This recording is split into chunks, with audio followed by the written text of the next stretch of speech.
আসসালামু আলাইকুম। অনেকেই এখন মেসেজ দিচ্ছেন বর্তমানে ইসরায়েলের কি অবস্থা। ইসরায়েলের অবস্থা ভাই একদম শোচনীয়। মানে বিশ্বাস করেন, ইসরায়েলকে ভিতরে ইরানকে যে সাহায্যটা করতেছে, পাকিস্তানও এখন জড়াই গেছে। চীন রাশিয়া তো আগের থেকে করতেছে, একদম এখন পাকিস্তানও জড়াই গেছে, ভিতরে ইরানকে সাহায্য করতেছে। এই দিক দিয়ে অপর সাইডে যদি আপনি বলেন, লেবানন সীমান্তে ইসরায়েল এবং লেবাননের মধ্যে হিজবুল্লাহ স্থলযুদ্ধে জড়াই গেছে, ওদিক দিয়ে গাজা সীমান্তে হামাস জড়াই গেছে, এদিক দিয়ে হুতি বোমা মারতেছে। চারদিক দিয়ে এখন ইসরায়েলের অবস্থা খুবই শোচনীয়। ইসরায়েলে এখন স্থলভাবেও আক্রমণ হচ্ছে, এদিক দিয়ে চীন, পাকিস্তান, রাশিয়া, এটা কিন্তু ভিতরে হচ্ছে। আপনারা কি অনেকে বিরূপ মন্তব্য করেন, তাই আপনাদের অবগতির জন্য জানাচ্ছি, ভিতরে হচ্ছে এসব। ভিতরে ইসরায়েলের অবস্থা একদম তামা বানায় দিচ্ছে, তামা। মানে এটা না দেখলে, আমি কতগুলো দেখেছি, ভিডিওগুলো দেখে আমি কতগুলো জিনিস ওখানে অ্যানালাইসিস করে জিনিসটা বের করলাম যে একদম তামা হয়ে যাচ্ছে। আমার কাছে একদম অথেন্টিক ভিডিও আছে, এটা পরবর্তী কোনো শর্ট রিল আমি এটা দিব, আপনারা দেখতে পারবেন। আপাতত এটা একটু লং হইতেছে, বেশি লং করব না, আপনাদেরকে এত বিরক্ত করব না। তবে আপনারা অনেকে মন্তব্য করেন, ভাই আপনাদেরকে ভুল ইনফরমেশন দিয়ে আমার লাভ কি? আমার যেটা দরকার, আমার কি দরকার, আমি কাকে সাপোর্ট করছি? আমি ইরানকে সাপোর্ট করছি। কেন? আমি একজন মুসলমান। আমি এই বলে যে এমন না যে আমি কোনো হিন্দু ইহুদি কারো বিদ্বেষী। আপনি খেয়াল করেন, ইরানকে যে আক্রমণ করছে, ইরানকে প্রথমে কাউকে কোনো আক্রমণ করছে? ইরানকে ইস্যু দিছে কি পারমাণবিক শক্তির জন্য তাকে আক্রমণ করতেছে। তো পারমাণবিক শক্তি তো অলরেডি অঘোষিতভাবে ইসরায়েল আছেই।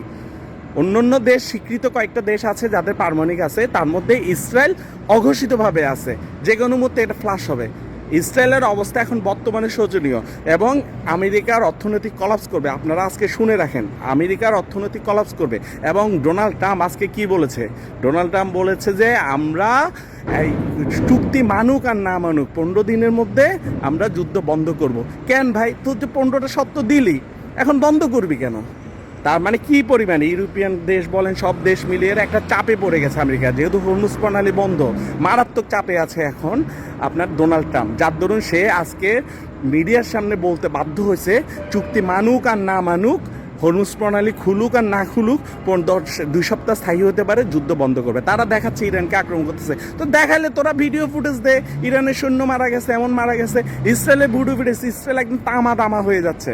ইসরায়েল 3 স্থলযুদ্ধে, ওদিক দিয়ে গাজা ফিলিস্তিন, তারপরে এদিক দিয়ে লেবানন, এদিক দিয়ে হুতি গোষ্ঠী, তারপরে ওদিক দিয়ে আবার ভিতরে সাহায্য করতেছে। খেয়াল করেন, পাকিস্তান, রাশিয়া, চীন আগে থেকে সাপোর্ট ছিল, এখন পাকিস্তানও ফিল্ডে নামছে, ভিতরে মারাত্মকভাবে সাপোর্ট করতেছে। এটা আপনি কল্পনাও করতে পারবেন না কি পরিমাণ আজকে তামা বানায় ফেলছে ইসরায়েলকে। আর তার উপরে তো ইসরায়েলের সেই ঐতিহাসিক সিজ্জল মিসাইল বলেন, যে কোনো মিসাইল বলেন, সেটা তো আছেই, সেটা তো মুহুর্মুহু। ইসরায়েলের যে আকাশ প্রতিরক্ষা ব্যবস্থা ছিল, সেটা এখন একদম কাজ করতেছে না। এখন নাকি মিসাইল পড়তেছে সাইরেন ছাড়া। আগে মিসাইল পড়ার সময় সাইরেন বাজতো, সবাই সতর্ক হইতো। আর ইসরায়েলে একটা হাসির তামসা বলি আপনাকে, ইসরায়েলে আপনার যখন সাইরেন বাজে দোকানে, যখন তাদের নাগরিকরা খাইতে যায়, সাইরেন বাজার জন্য অপেক্ষা করে তারা। সাইরেন বাজার পর ওই যে বিল না দিয়ে দৌড় দেয়, বাংকারের ভিতরে দৌড় দেয়, খানা দানা সহলই দৌড় দেয়, নিজের যান বাঁচানোর আগে তারা খাওয়া দাওয়া নিয়ে তারপরে দৌড় দেয়। এটা হচ্ছে ইসরায়েলের একটা গোপন হাস্যকর কথা। মানে এটা খুব মজা লেগেছে আমার। তারা খাইতে যায়, বসে থাকে সাইরেন বাজার জন্য, কিন্তু এখন বর্তমানে তাদের সাইরেন ব্যবস্থাও দুর্বল হয়ে গেছে। এখন মুহু যে পড়তেছে, এটা সাইরেনও বাজে না। বা ইসরায়েল একদম তামা হয়ে যাবে। আলহামদুলিল্লাহ।